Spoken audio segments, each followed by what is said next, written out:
ઉષાબેન, સુભાષનગર. સુભાષનગર કયા વિસ્તારમાં? શંકરના મંદિર. શું થયું?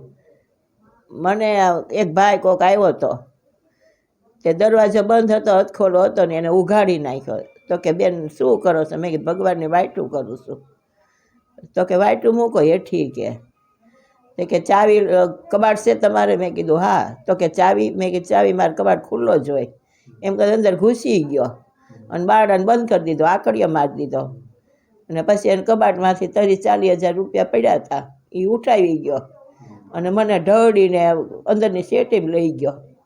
પણ એને કોશિશ ઘણી કરી, પણ એનો કંઈ લાખ વળગ્યો નહીં. મેં એક પાટું માર્યું તો એ હેઠો પડી ગયો અને મને આ બાજુકડા ભરીને લોહી કાઢી નાખ્યા. રૂપ લોહીવાળું છે. એક જ ભાઈ હતો. એક જોડી બુટ્ટી નથી, બુટ્ટી એક જોડી પડી હતી. આ કાન ઘણા ખેંચ્યા પણ કાનમાંથી કાંઈ નીકળ્યું નહીં.